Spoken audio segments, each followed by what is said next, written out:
I am the national program manager. And I also very much second what Mary had to say. I'm just so happy that all of you are here, all of you that are even interested in doing the work that we are a part of. We use a lot of words, bridging, and in the space that we're in. And our guest tonight, Nate. Before I get into his bio, in my opinion, he is an example of someone who does this work day in and day out, and he's been doing it not only day in and day out since I've known him, but even all of his years prior. Before we kick off, we do surveys for our events, and I know that that's probably not crazy to anybody, but a big thing for us in doing these surveys is one of the ways that we are able to track if we are being effective is through these surveys. We do one at the beginning, we do one at the end of our event. They're nothing crazy. They take about 2 to 3 minutes. So here's what I'm going to ask of all of you for us to kick off. I'm going to drop a link here in the chat. All right.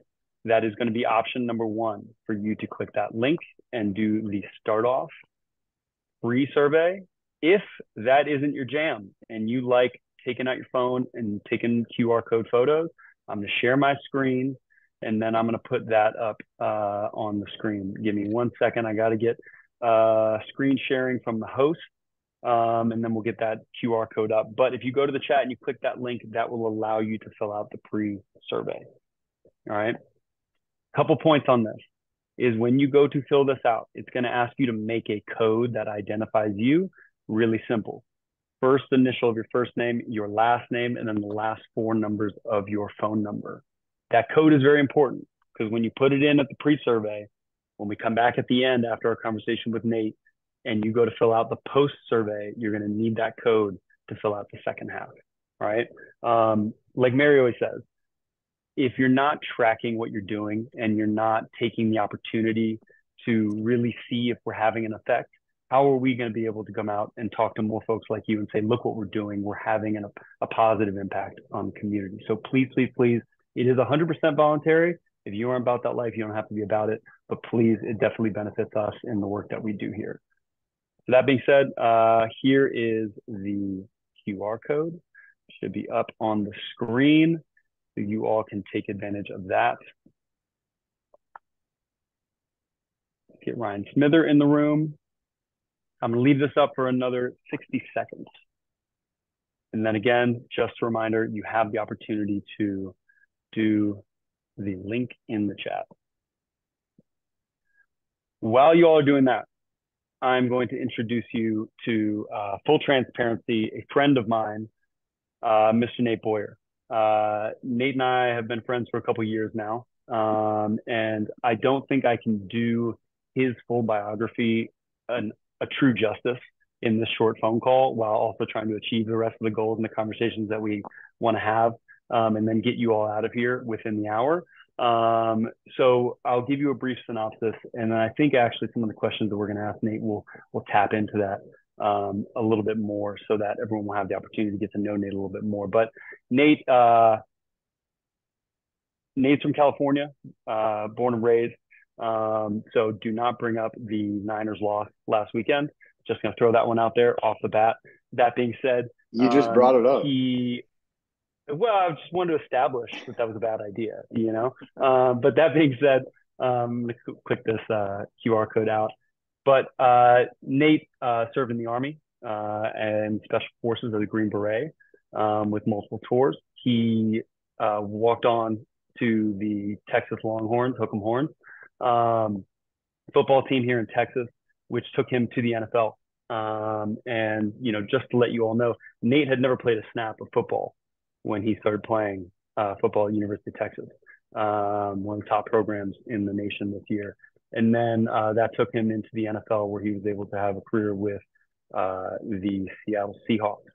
Following that, he's not only been an actor, he's not only been a spokesman for veterans, he has started his own organization called Merging Vets and Players, which, again, I will butcher this introduction, but he's created an organization that takes folks who have defined their lives based on their uniform and the work that they've done, and gives them a home to be able to continue their life in service and together, because you see that a lot of folks who do the work of military men and women and folks who dedicated their lives to high level athletics, when they take off those uniforms, they get they go through some stuff, and creating a world where those folks are allowed to lean on each other for support has been great, in several chapters around the country. So I'll let Nate get into more of that as we talk. But if everyone has had the opportunity to fill out the pre-survey, I'm going to get us rocking and rolling and get Nate his first question.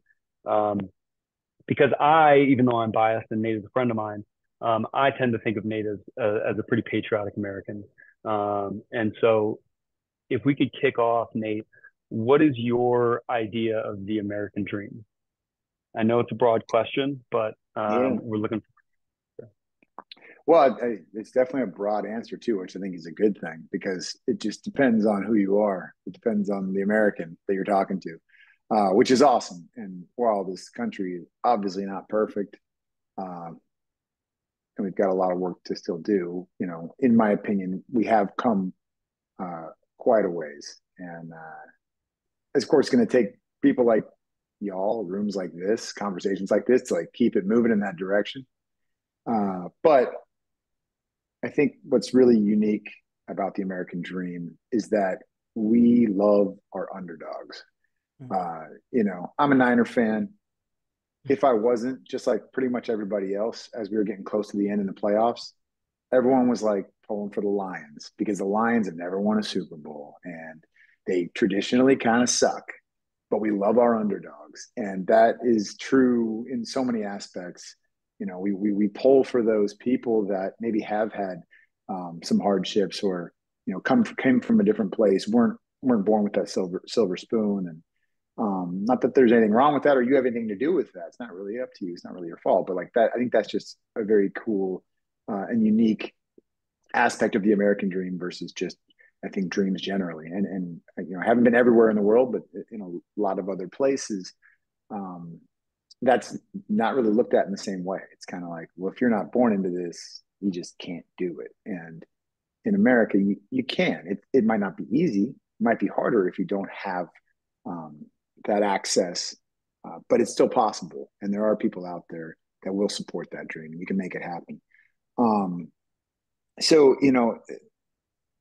for me, it can literally be anything. For a lot of people that come here from other places, the American dream is simply getting to live in this place and pursue happiness. That's really it. And for others, it's a lot more complicated than that. For me, it's always changing. It's just the opportunity to chase down these crazy dreams I have, and a silly regret of not playing football when you're a kid and trying to do that when you're in your early 30s. It is crazy, and even here in America, people are like, man, it's kind of out there and different, and I don't know, but it's a different type of.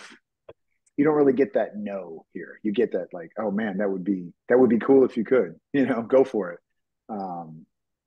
and that's a very special thing. So yeah, I mean, it's certainly not easy to define. I haven't done it at all. I'm not answering your question.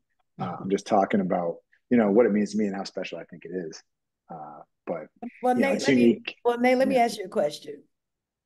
Clearly, I don't know if you've noticed, but I'm Black, and I don't know. I didn't know if you noticed. Yeah, it's hard to tell. And for a lot of Black Americans, we might feel differently about what you just said. How do you reconcile, this hope around access to the American dream, and I can be whatever I want to be. I can decide I want to act in a movie with 50 Cent. I'm just saying Den of Thieves is I love Den of Thieves. Just going to say, or I can play football, or, I can switch directions with this hope. How do you reconcile people who go, man, Nate, the cards are different for me than they are for you. What do you mean I can have access to the American dream? Right. And you're absolutely right. It's not the same for everybody in various demographics. Yeah. And absolutely. I mean, I'm a white male who was born here in the States, so right there, I believe that I do have significant advantages in a lot of ways. And I don't know if they're advantages, but access to more. You know what I'm saying? Like it's just, and the only eyes I can see through are my own. I haven't experienced life in anybody else's skin. I wouldn't know, and it would be silly of me to assume that I know what that's like. But at the same time, like I do know, speaking for myself, like when I see the people that I want to support more and get behind more are the ones with even less opportunity, less access.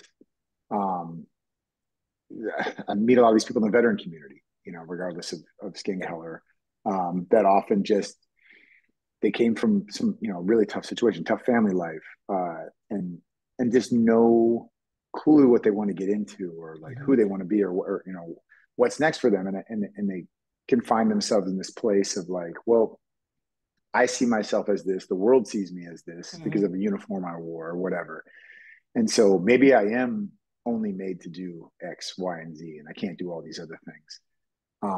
Which I hate to see, but I understand why that is felt, because there is, certain stigmas, and there is like assumptions about people because of the uniforms they wore, but also oftentimes because of the color of their skin, or the religion that they believe. And I don't know, I do everything I can to, like, I'm not going to say I don't see color. I absolutely see color. You know what I mean? It exists. Like, I think people that well, I'm not saying people say that are bad or wrong, but like, I can't relate to that. Like, I do see that when I see something happen, or I hear somebody say something, I have a reaction to it. I have an initial judgment. I have to like step back and think about why I'm feeling that way, and why I want to say that thing, or why it made me, upset or excited or whatever. Like what's behind that, trying to like figure that out. And that's not easy, and it's definitely taken time for me to like learn that way about myself, that like, that's just how, I mean, we are all judgmental people in some way. But I think that it's important for me to recognize, like, because somewhat because of my service and because of some of my story, like, I have additional opportunities, and like, doors have been opened because of the stuff that I did. And I don't think it's wrong to step through those things, but I should be, I need to be grateful of the opportunity to do that, and to have that chance, to even audition for like Den of Thieves with a really not much acting background, but it was because of what I'd done, service wise and football wise, and like, they wanted to give me that shot. And Nate, I want to pull on a thread, because I think you just said something that's really key to what we try to develop in our leaders and what they're attempting to do in communities every single day. You said, when you hear something or you encounter something that maybe you don't agree with, maybe you don't understand, I wrote it down. You said that's an opportunity for you to step back, reflect on why you think the way you think and why you feel the way you feel. And then I added another line here, because I think you've demonstrated this throughout your life, is the seeking understanding piece. And before I talk about, some other points of your life that have more public than others, I want to ask you, what in your background, childhood or military service, taught you to approach life or differences, or even difference of opinion, in that way? I mean, I think I was lucky to grow up in a pretty diverse area, and not just racial demographics, diversity of thought, and diversity of like, I don't know, I guess opinions about what right looks like, and what success is, and what what the American dream is. I grew up in a town called El Cerrito in the East Bay, in the San Francisco Bay Area. So called Richmond. And just south of me is Berkeley. And Richmond and Berkeley are very different places, with very different people.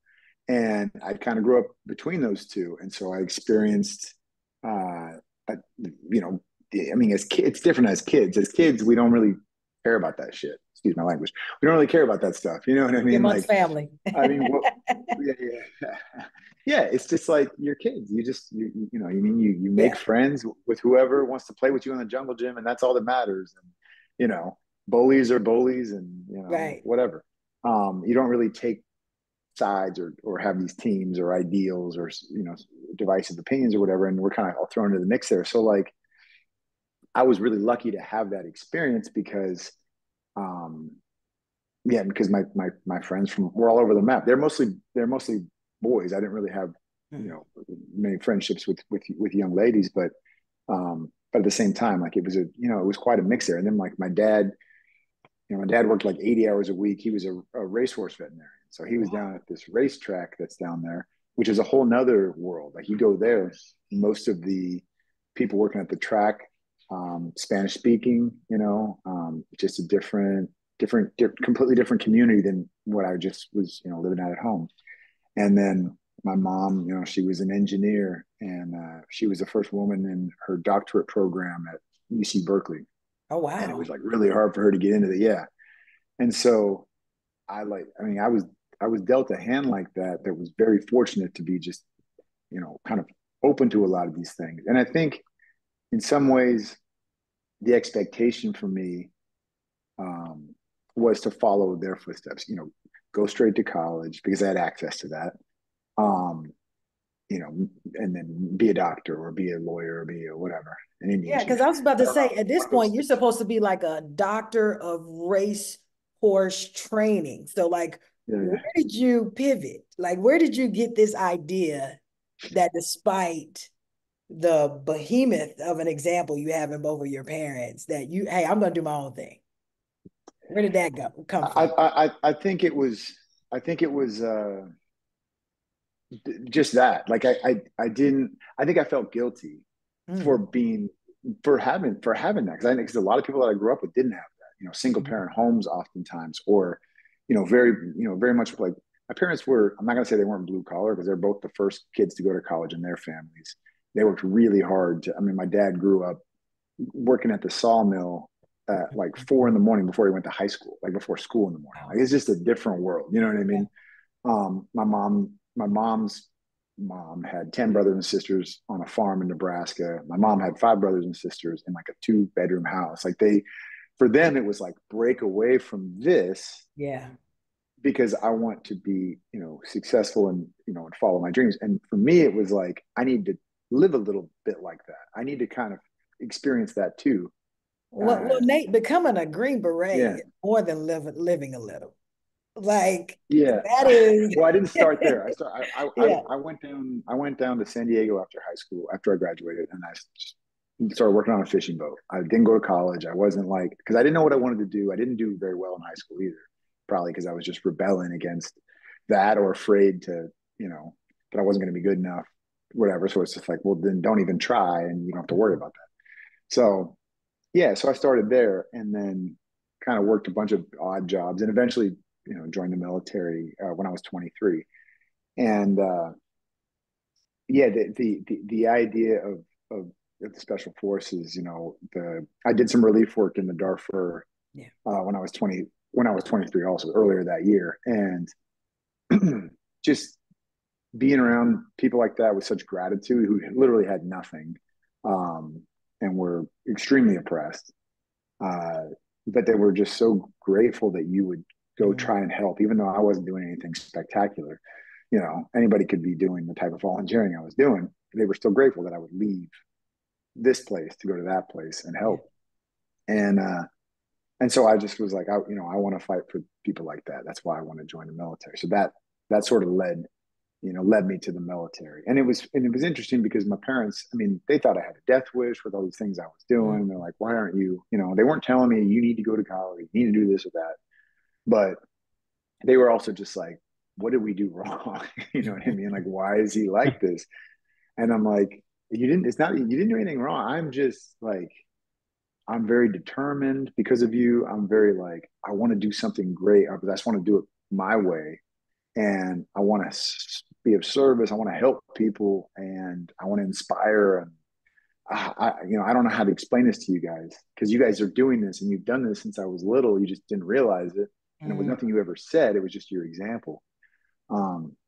So I think that was a lot of what kind of determined that path for me, was just feeling like probably insignificant in a lot of ways. And, like that wasn't enough. I was never going to like live up to an expectation. And so how can I do that with the things that are of interest to me, and how can I like pour myself into those experiences and kind of just go all in and see what happens.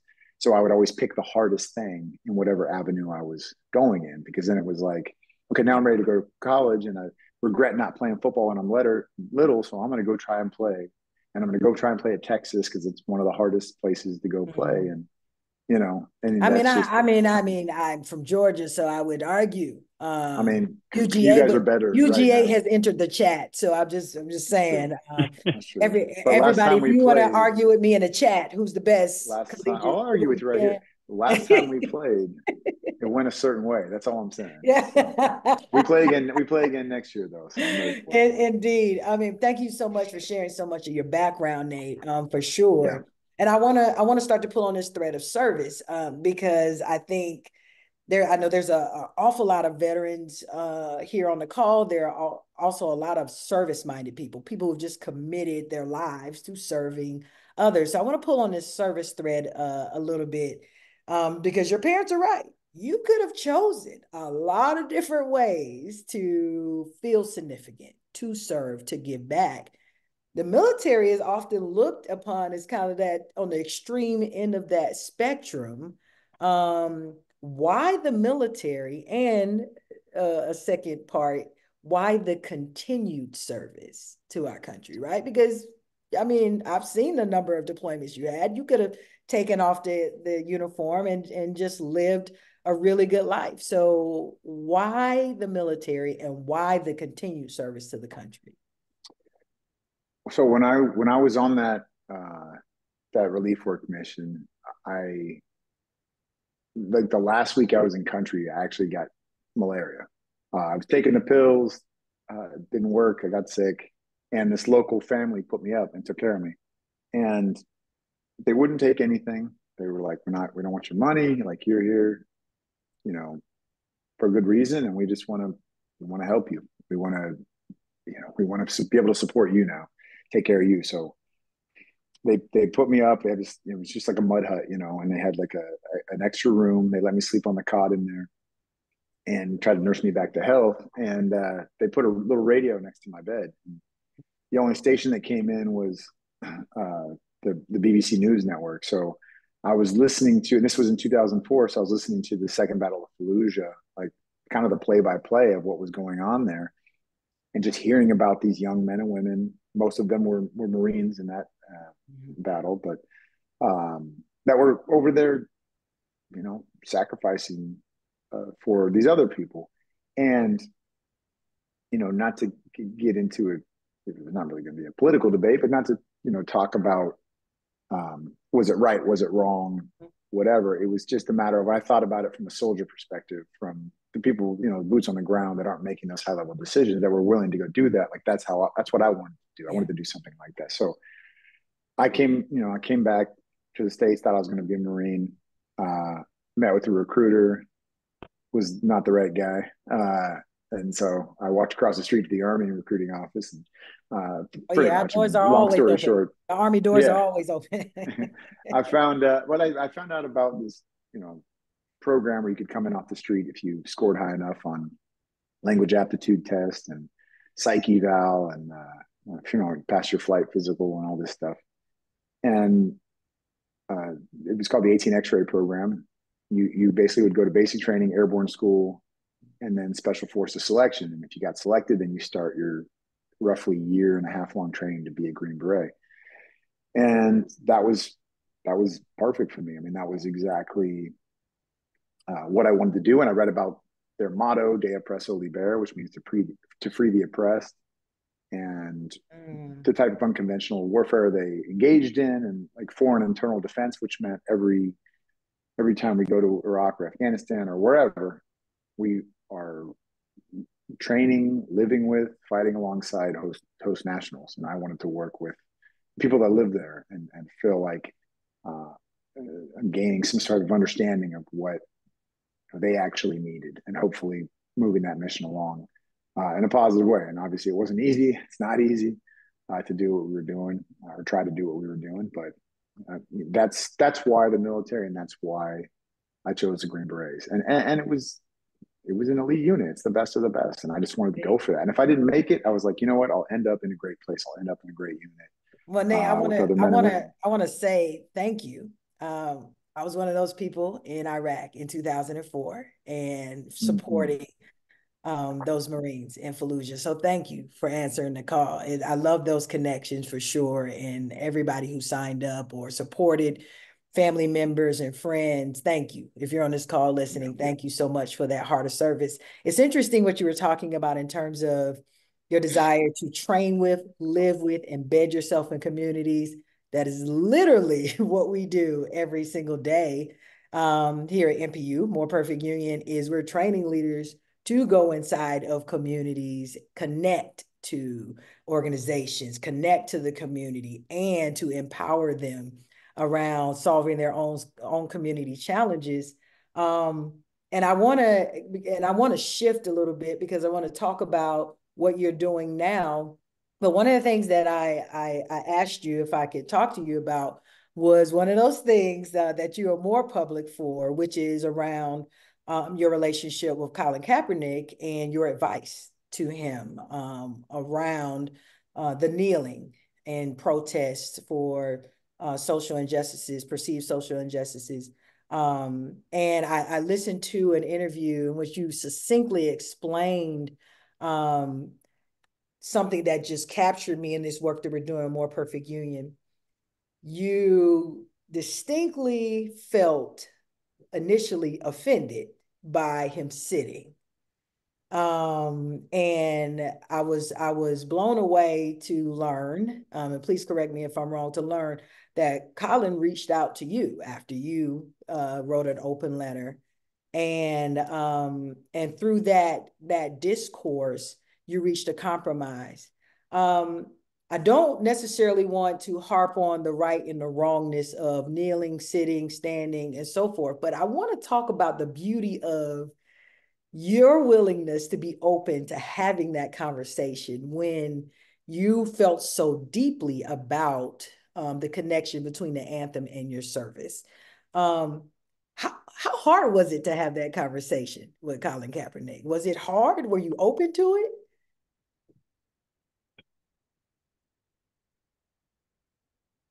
He's muted. We don't actually want to hear him talk. I muted myself. I feel like everybody here wants to know, and it was a dramatic pause at the climax. Sorry. Yes. No, I muted myself because a helicopter was going by, but then I couldn't unmute. Like that. First of all, the year before, in 2015, was the one. I got to spend a short amount of time with the Seattle Seahawks. So after starting for 3 years at Texas as a long snapper, I was an undrafted free agent in Seattle. Was there in the offseason and training camp, and then played in the preseason before I got released. And the one game I played in, I got to lead the team out of the tunnel with the flag, just like I did in all my games in college. And I was standing on the sideline when the anthem played before the game, and I just started bawling because it was an emotional moment for me because of my connection to those symbols, and thinking about men and women that were still, over there fighting. My best friend, who passed away in 2012, thinking about people that, whether they were vets or not, were just kind of too afraid to chase their American dream like I had done. And I'm there standing there like, I did it, I got here, not knowing that I'd be cut 3 days later, but still, it was like, I made it happen. And it was just a very meaningful time because of my relationship to the flag, to the anthem, to these symbols. So then fast forward a year, and during the preseason once again, and Colin Kaepernick, who, first of all, I grew up a big Niner fan, being in the Bay Area, and he was a 49er. And when he was drafted, he was drafted to be the backup to back up Alex Smith, who was a first pick in the draft by the Niners years before. And it was just like, it never really worked out, you know. And I remember watching Colin play in the preseason. I'm like, that's the guy. Like, they got to play this guy. So they did. Eventually, when Alex got hurt, he led him to the Super Bowl. And then he led him back to the NFC Championship game. And then he got hurt and, you know, wasn't as good as he was because he just didn't fully recover. And he sort of got benched. And it was just like a tough time. Well, now it's like in this season, he's in a quarterback battle trying to, you know, find his way on the field. And before one of their preseason games, he's sitting on the bench during the anthem, and a reporter asked him, like, why are you doing that? And he just said, well, I'm doing that because of, and he listed off some names of, you know, individual unarmed people of color that were killed by law enforcement. And he said, I'm not going to stand for the flag of a country that oppresses Black people and people of color. And I heard that soundbite, not the entire 18-minute interview or whatever, because that was a soundbite that got shared. And I was just like, my reaction and judgment, like I said, I'm a judgmental person, was just like, oh, dude, like, what are you talking about? This country does not oppress people. This country is free. This is what, you know, that flag stands for this and that. And, you know, I like, have you been to the Sudan? Have you been to Iraq and Afghanistan? Like, that's oppression. That's different, you know. And just a very sort of ignorant reaction, you know, and like mindset, because not only is that, in my opinion, not the full truth, it's also through my eyes, who have seen and experienced things differently. I haven't experienced things that he may have experienced, and many, many others. And so in the midst of like feeling this sort of anger, and then also hearing and seeing the social, you know, backlash, and not even the backlash, it was already going on. This is the middle of like Trump versus Hillary round one, you know, in 2016. It was right during the election. Right in the middle, so it was like everybody's taking their sides. What team are you on? You know, and like everything on this side is right and this side is wrong, no matter what. And it's just like not a healthy place to be. Probably what spawned More Perfect Union, honestly. But so we got to be grateful. No, just kidding. Yeah, so it was like in the midst of all this, and then Colin's sitting, and then this comes out, and everybody's like, oh man, like he's so justified because of this, and everybody else, it's like he's so, you know, he's so wrong because of that, and he hates America. And it's like, no, he doesn't hate America. He, you know, you don't understand. No, you don't understand. And it's just like, what are we doing here?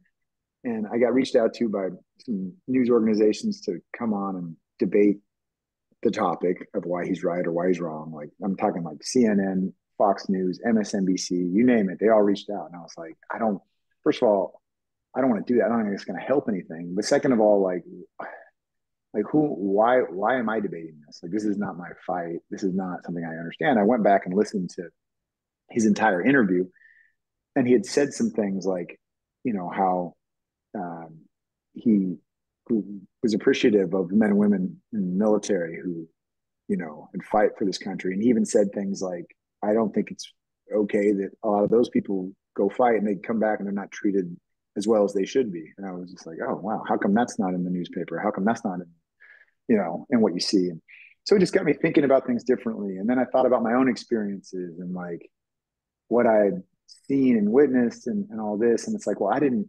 experience those things personally, though. I just saw them. So I don't really know what that's like, even though I was there.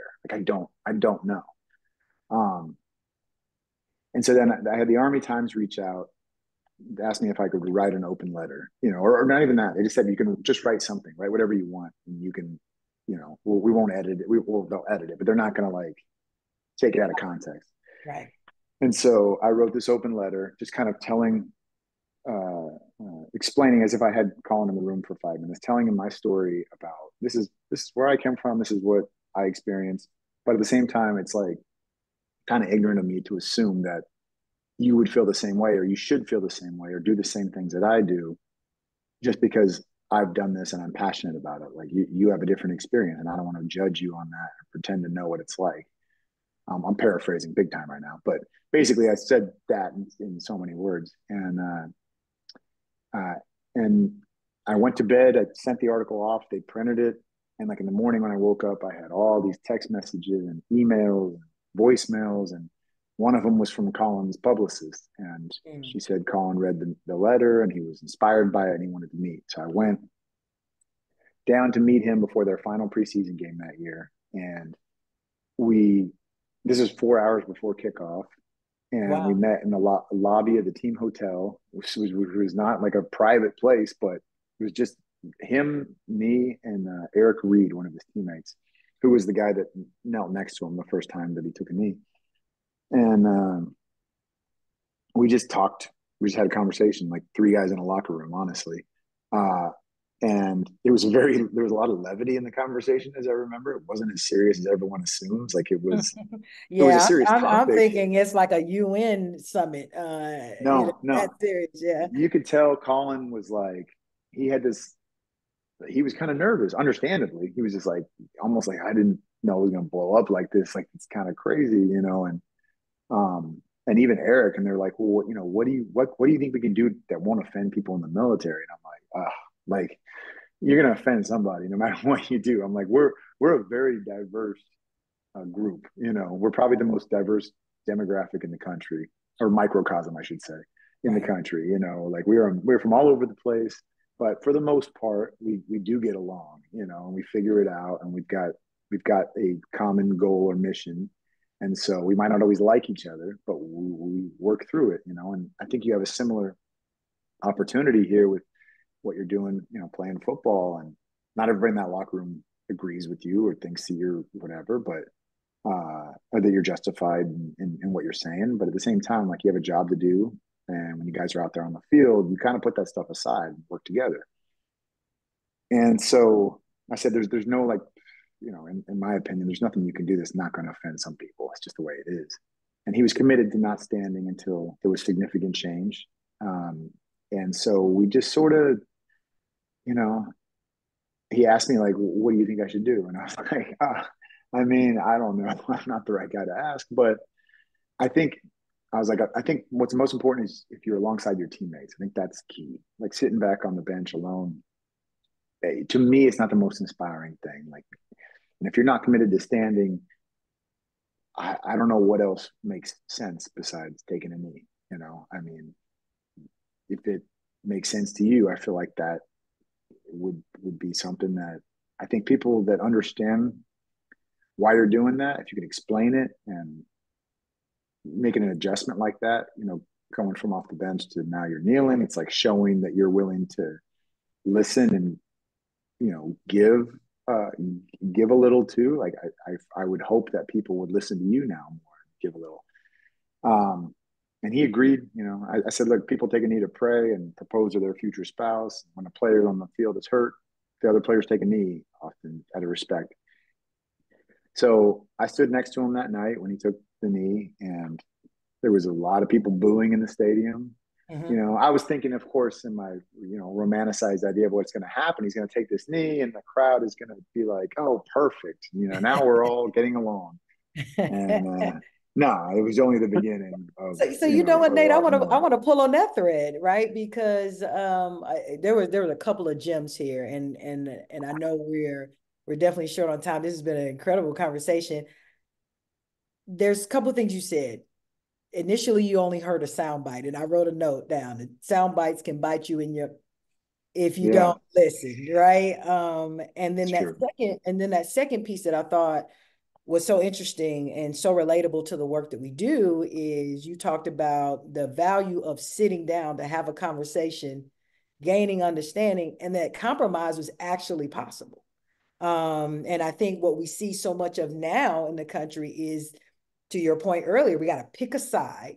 And if I come anywhere close to the middle, I'm almost viewed as a traitor to my side. And so I want to say thank you for your modeling what it looks like to even attempt to find understanding, to still stay true to your values, but to move away from the demonization of somebody else just because you hold different views. And with that being said, I mean, it's not a secret that our country is incredibly polarized. Polarized meaning far apart. Yeah. And that could be based off of political ideologies or a number of things. Do you feel hopeful for our country? I mean, do you believe that we can somehow find that unity again or come closer to the middle? I mean, how do you feel? I mean, you were involved. Yeah, no, I do. Yeah. I do. And not just, it's not just like a hopeless hopefulness either. Yeah. Like, like a hopeless romantic or whatever. I really do. I think, unfortunately, it would appear that great tragedies in our country and in our world bring us together more than anything. And I'm not saying I would like more tragedy in our country. I don't need that. We don't need that. But at the same time, like, as things feel like they are becoming even more polarized and more, angry and less listening and more divided, I think that's getting closer to a breaking point where these type of groups and many others sprout from that. Because at the end of the day, like, our race wants to survive. The human race wants to survive, and we're not going to survive at this rate, in this way, like treating each other like this. It's just not healthy and it's not sustainable. And I think that with that, we will adjust. We will have to. We'll be forced to. You know what I mean? And I'm hopeful for the next generation, this younger generation, to help with that. And some people don't agree. They don't see that. They're like, oh, they're all stuck on TikTok and this and that and that and this and whatever. But I think it's there, and I think the conditions are set that, like, I mean, it has to. And to me, like, this is a whole nother conversation, but like, when we look at a two-party system, like, this is why we have a two-party country, kind of. It's like, it doesn't work. It worked maybe for a long time, and I get why it began and where it is, but I just don't think it's working anymore. It's just too. It doesn't make sense. It doesn't make sense to me if these two groups aren't willing to work together on anything, which it sort of feels that way. I know there's bipartisan bills and things like that, but at the end of the day, it doesn't sound like that when you listen to politicians and stuff like that. It's just like everybody's blaming the other side, blaming the other people, and it's just blame, blame, blame, blame, blame. And there's not this ownership or responsibility from either of these sides. And I think that that's really troubling and problematic. But I think at the end of the day, also, like, it is our country. It's up to us. We do have an opportunity here. So we need to change that. I don't have the answer on how to do that, but it's like someone in this room or in another room like this does, and I think we will get out of it. I think it will happen. I truly do. I really appreciate you saying that. You gave us some amazing sound bites. And hopefully everybody listens to the whole sound and not bite the bits and pieces. I know we're definitely pressed for time with you. Do you have time to take a question or two? I don't know if sure. Yeah, we can yeah, absolutely. So I wanted to give the folks who are listening an opportunity to ask a question of Nate. And so if you Trip, I believe they have the ability to raise their hands. Absolutely. If you have a question. Yes, they do. Yeah, if you have a question that you would like to ask of Nate, could you please raise your hand and we'll make sure you're unmuted and the things. Do we have anyone with a question for Nate? Yeah, so we had a couple questions in the chat. Steve did raise his hand, so I can hit Steve real quick. Steve, why don't you drop yours, and then I'm gonna check the rest of the queue.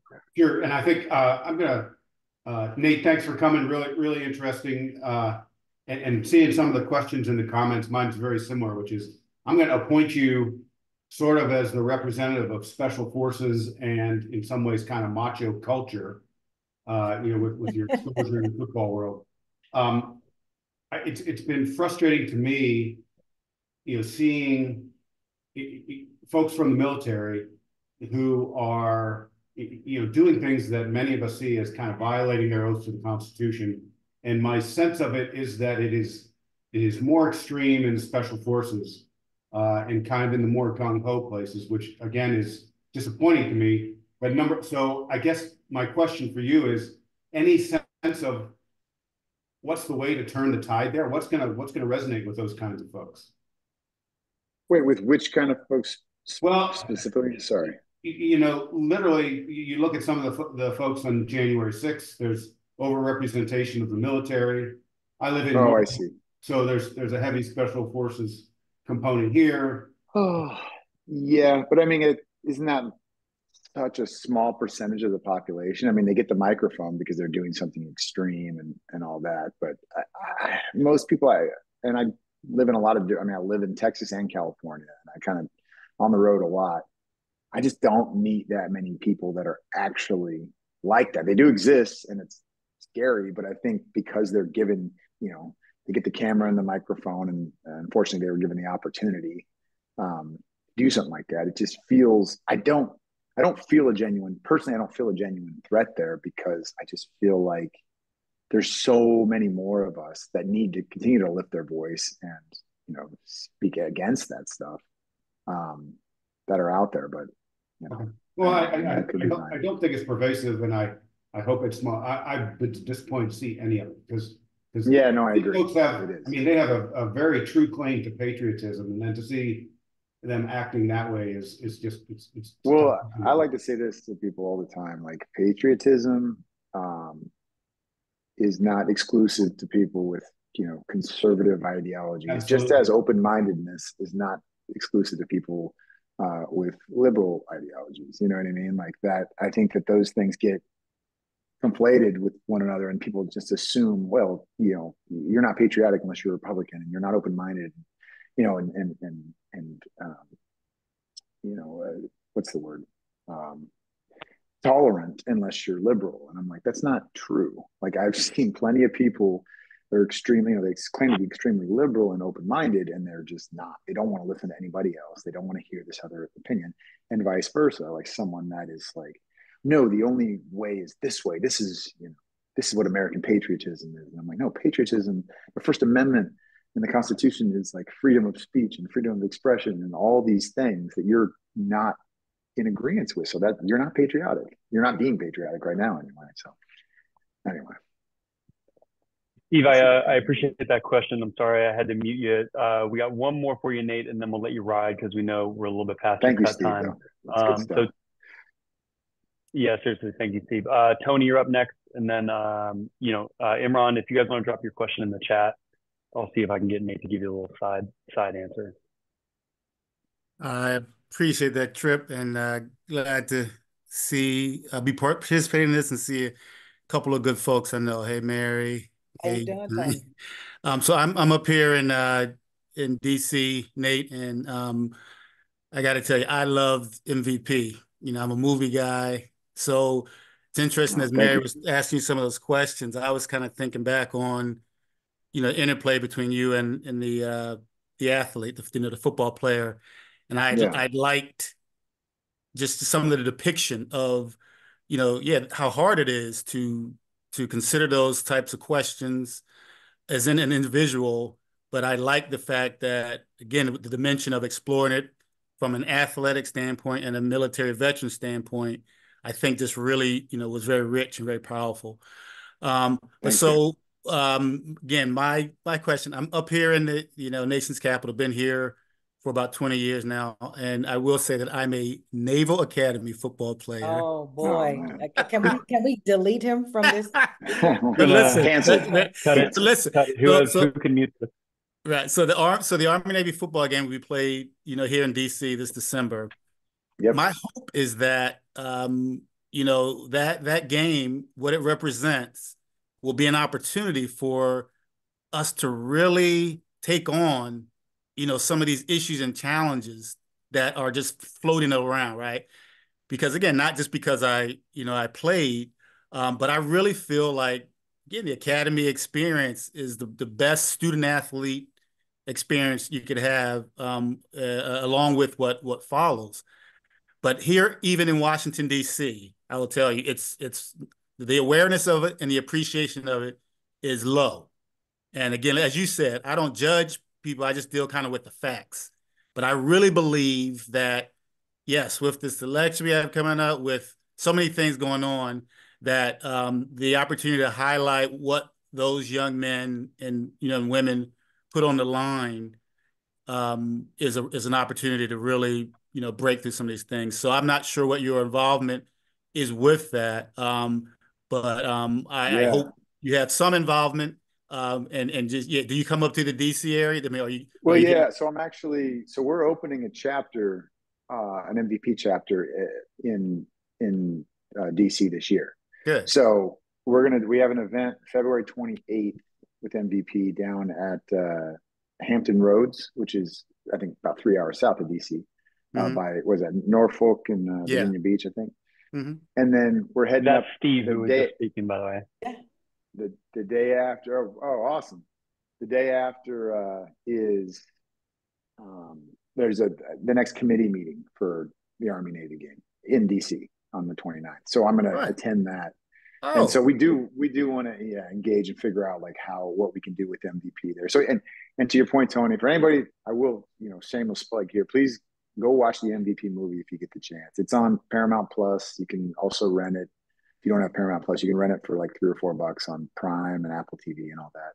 Well, Nate, to see what he's talking about. Thank you for plugging MVP, because I was going to say that as well. Steve is our amazing Brickyard leader in the Hampton Roads area. So no way. Well, I know Steve was writing down a note about that. And we definitely want to make sure that we're supporting emerging vets and players and all of that work that you do. It's my job to get everybody to join More Perfect Union, but More Perfect Union means unity amongst organizations like yours that are doing this. We're very collaborative.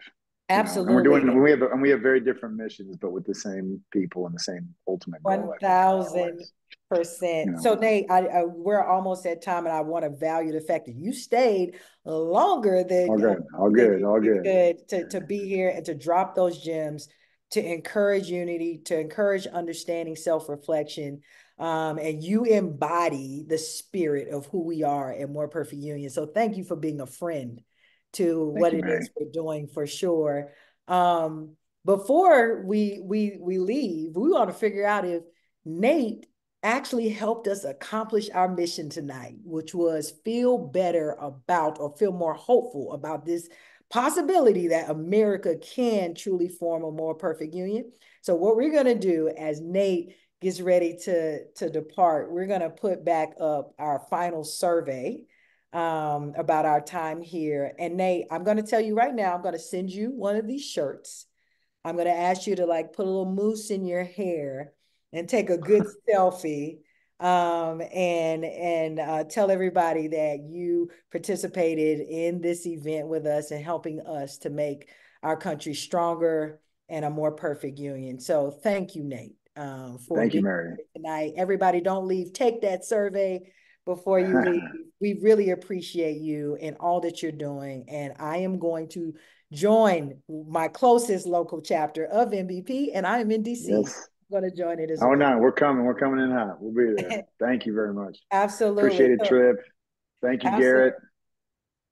I got a lot of friends on here. Absolutely. Aaron. Sorry, quick shout out to Patrick Ketchum. They're all here. The gang's all here. Yes.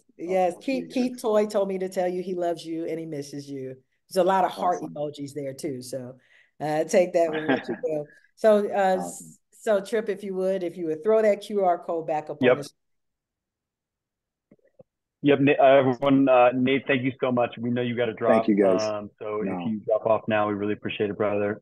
Stay safe out there in LA, and we'll chat soon. For the rest of the crew, I'm doing I am doing the link in the chat, and then I will share my screen and get this post-survey event up and running. So you guys can look here. We did the pre on the left to start. If you want to do the QR code here for the post-event survey, you'll use that same code that you established before. It should have been first name initial, last name, last four of your phone number.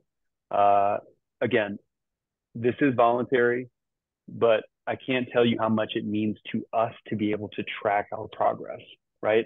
We're in a funky space, y'all. We're in the space of trying to prove to people in the United States that we are making progress, bringing people closer together. It is not something that is easy to do on the front end. as Nate just exemplified with showing the, the amount of courage and humility that you have to have going into a conversation with someone like Colin Kaepernick in such heated scenarios. So it's not easy work to do to begin with, but it's certainly not easy work to do to go out into the community afterwards and say, look what we did. And they go, prove it.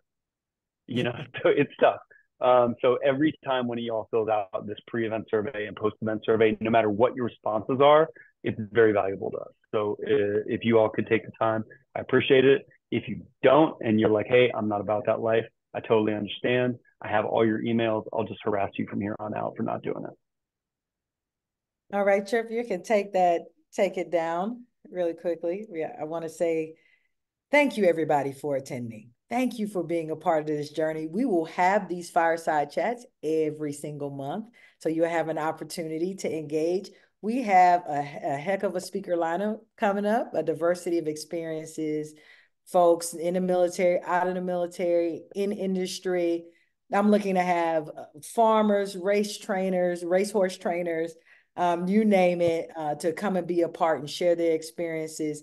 I also want you to join our movement at www.mpu.us. Please, please, please, if you're interested in learning more, reach out to me personally, reach out to Trip personally, our whole team, and learn more about what we're doing. And if you want this country to truly be better, join our movement. With that being said, thank you so much for attending. Thank you, team, for all your help. Thank you, family, friends, for attending, and we will see you next month. All right, everybody, have a good evening. Bye, all. Thank you so much.